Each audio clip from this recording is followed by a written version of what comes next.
So first of all, what is the financial state or your perception of the financial state of the city? Mr. Anderson, I'm sorry. Everybody hear me? And hold on. The last 4 years of budgets and their trends, are we really running a deficit? 2 years of budgets. And how much would the deficit be and how are you addressing that? So, I would go as far as calling our financial situation a crisis at this point. And that's based on a lot of different research, a thorough review of State Board of Accounts audits, spending time at the county auditor's office or the finance department's office, and gathering a lot of information. What I've learned throughout that process is that we're bonded out at this point. We can't borrow any more money as a city. And in the last 7 years, we've probably borrowed more money than the previous 30 years combined.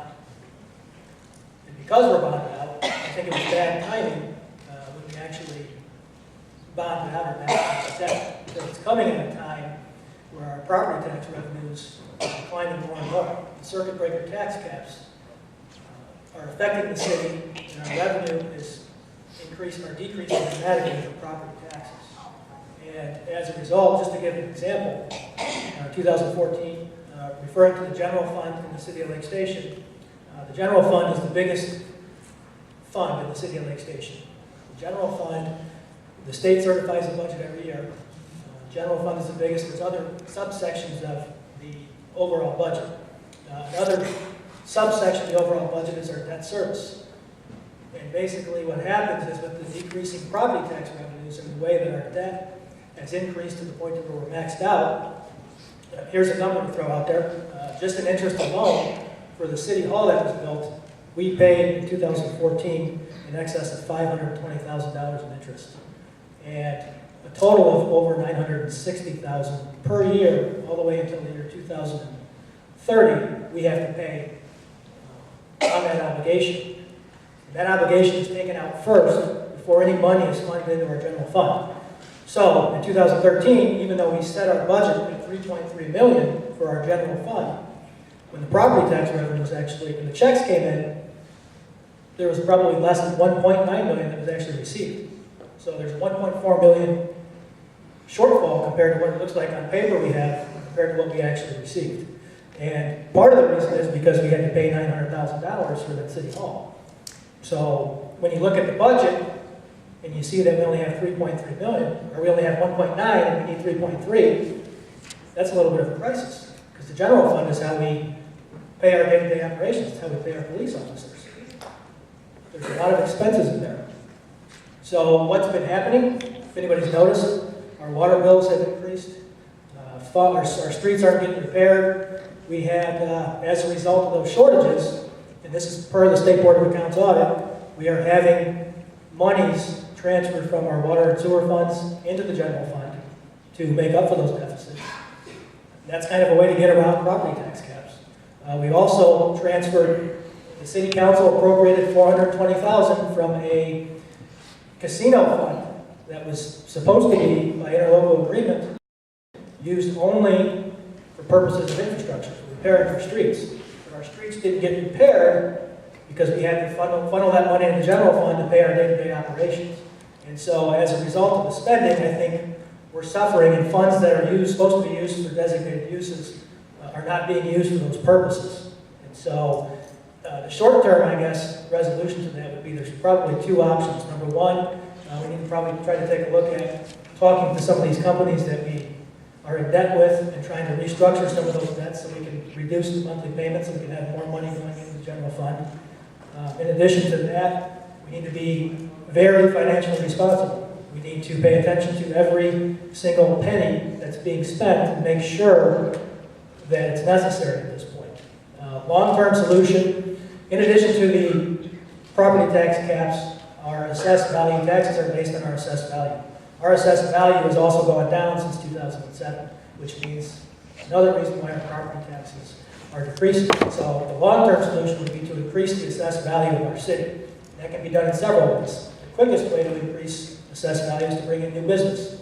It's been mentioned by Mr. Peralta that we have prime locations to attract new business. I think we need to look into starting up an economic development commission. We also need to look into establishing a redevelopment commission and really make an aggressive push towards attracting new businesses. And I think we need to go out and seek new businesses. Anybody who's not from Northwest Indiana probably doesn't know Lake Station exists. We need to go find those businesses. That'll create jobs. Another thing I didn't talk about was we only collected on 70%. We only had a 70% property tax collection, which is an indicator that there's a lot of people that aren't working and can't afford to pay the taxes. So I think we need a long-term solution. We need to bring business here. We need to do that by being aggressive. We need to be a business-friendly community. Okay. Thank you.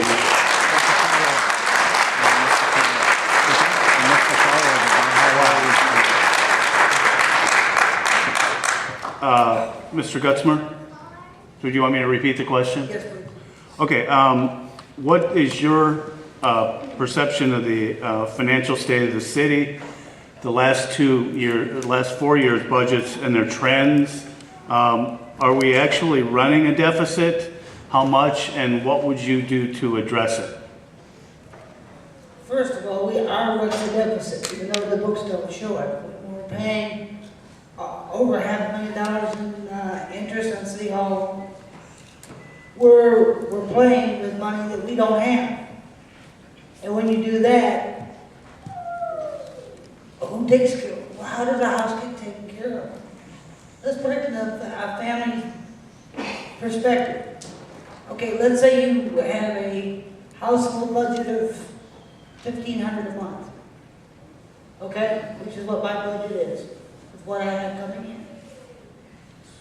After you pay your mortgage, which would be our city hall, and our police, and our fire, and everything else, we're looking at that's about maybe 30% of our budget or more.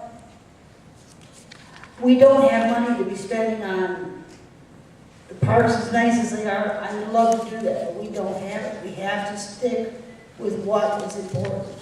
That's infrastructure after the police, fire, water, and everything else. We have to take care of our infrastructure. Because if we don't have streets, if we don't have neighborhoods that can support people living there, we're not going to have a city. That's a simple fact of life. Because if people can't use their homes because the sewers don't work, they can't use their homes because the water doesn't work, or they can't afford the water, there's no reason to live here.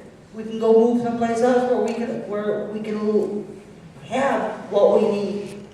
We need to address the basics first. Then worry about all the frills and dressings later. And that means the parks, they need to be taken care of, but at a lesser extent. The Field of Dreams is nice. I'm all for that. But that could have been done at a later date. And we need to address what needs to be done. It's our water, our sewers, our streets, our sidewalks, and basic property maintenance for the city structures. And the police and fire, most of all. Because if you don't have police, you don't have fire, you don't have protection, and you don't have fire protection if something burns down. What would we do if we lost City Hall after we paid all the money for it? Because we don't have a fire department. Because we can't afford to pay them. That's what I'm saying. We have to do the infrastructures first, then everything else. And we need to do this. There's one plan that I'd like to put in practice. 20 seconds left. Okay, take the vacant properties, or the vacant lots, turn them over to builders on an option basis. They have 120 days in which to start building.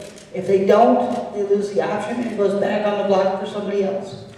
But that will allow us to use that vacant land to encourage businesses to build, encourage new homeowners to build, whether it be a builder or a developer, and that money could be used to handle the infrastructure. Okay, thank you. Thank you. Mr. Peralta, did you want me to repeat the question?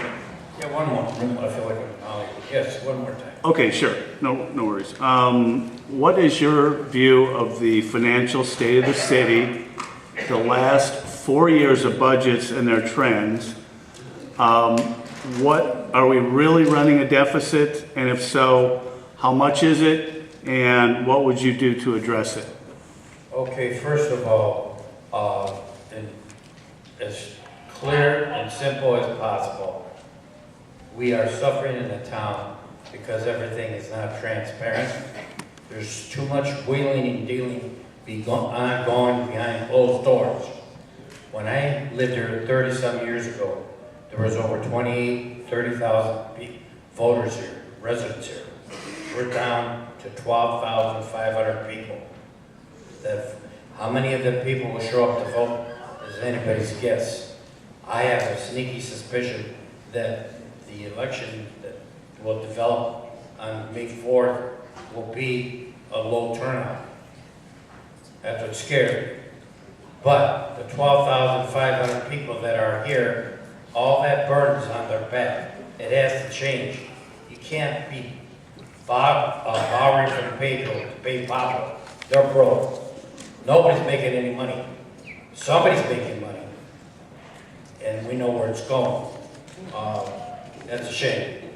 But we have to change. We have to change from the top down, the whole administration, because they allowed it to happen. And in order to do this, these gentlemen up here are very concerned on honesty. If we could just pull together as one family. I don't want to see another Gary. I don't want to see Section 8 homes that are not upkept. If they're kept up well, that's a plus. But the majority of them, we all know friends that live in them, are not kept up. And I do have commercial and industrial companies contacting me that we do investigations for that are drooling to come out here. Something similar to American Plex. They could develop Lake Station into that area, and realtors would love to get that curb appeal to put money in our families' pockets and put decent wages here, no chump change. We have good people here working 2-3 jobs, single moms that can put a decent dollar on the table. With that said and done, it's not a quick fix. You have to get qualified experts to assist the new city hall and to cross their T's and dot their I's properly. Thank you.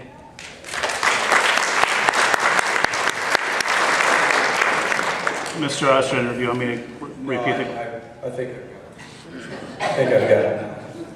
Financial state of the city, it's not healthy. We all know that. We see that. But it's not dying. We are not dying. We're not on the verge of bankruptcy. We do need to curb and take a very close look at our expenditures, where the monies are going, utilizing the monies that we have properly. You know, if you're expecting a certain amount from the county and you don't get it, it hurts. It hurts all of us. And the administration has not done a bad job on the budget. The facts are that there are signs of life, but we just have to curb the actual expenditures and promote what we want as a community, not what a few want. And that takes everyone's input to accomplish that. And just promoting our businesses, that just isn't enough. We have to come up with ways to increase our tax base, because House 101 is there until it changes, and that's not going to give us any more money until somebody decides to change that tax base. So by promoting businesses, by giving them some sort of avenue to attract them, and I don't want to say tax breaks, but some sort of wheeling and dealing that'll help them prosper, that'll bring in businesses and also attract other businesses and keep businesses that we have. I mean, I've got the documents at home. We must have 100 and some odd businesses. I thought I saw Mike here earlier. We have 100 and some odd businesses in the city. It'd be great to have 200 and some odd businesses. That is your tax base. That'll help us increase our tax base. And that's all. That's all I have. Mr. Mayor? financial state. Let me first start by stating when I took office, we had a history, the past 8 years actually. We had a little over $3 million in the general fund and general checkbook overall debt. Coming in as a new mayor, it was obviously a grave concern, and we had a few options. Shut down half of our services for a couple of years, bite the bullet, reduce our police, fire, ambulance at the time, street department, and just simply decrease all city services in order to return and get out of this $3 million plus debt. What we chose to do is bunker down and address the actual budget. We budgeted each and every year, and from the first year I took office until current, you will see nothing but reductions and reductions and reductions to balance our budget. And each and every year we have shaved off from this $3 million plus debt, and we're just around $1 million today. That says a lot. Every year, a few $100,000 plus, we are shaving off this debt. And at the same time, improving and addressing our city services and not reducing those services. And when we talk about City Hall, and it just irks me, you know, this is long after we have built and designed and all of the preliminary stages. Back in 2008, our first year in office, 100% everyone was in favor, all the elected officials. We moved forward, we got that approved, and yes, that is a debt that we have. Does anyone here move into your first home without a mortgage? Well, of course not. If you do a multi-million-dollar project, the only way to improve quality of life on a project like that for a city is to bond. That's what you do. Fortunately for us, it happened to be the best interest rate we could have possibly gotten in 40 years because of the economy. So for a city, that was a perfect time to build. And I can tell you that it was only a day waiting for that old facility for a lawsuit to happen. As we started moving, we found black mold. It was a very unsafe building, and multiple lawsuits would have surfaced from that, and that's where I'll go right back to. Before I took office, the only thing we bonded for? Lawsuits. We have a GSD lawsuit of $5.3 million that are still on the tax rolls before me, and we also bonded during my administration because of Carl Miller, Mayor Miller, and Mayor Munley at the time made negotiations and called another lawsuit of $1.3 million that had to be settled. Okay? We bond for good reasons. We built City Hall. We improved our parks and improved our pool. That's what we bond for. Those are positive things. That's what you want to bond for. Otherwise, you become stagnant and you fall behind. So we talk about increasing business space and we want people to move here. Well, they're not going to move here if we don't do these type of projects. They want to look around the city and see what the park's conditions are. They want to see what City Hall. I'll tell you what, before the new City Hall, I wouldn't host a meeting at my old City Hall. It was just too embarrassing. It was across the street with the police department.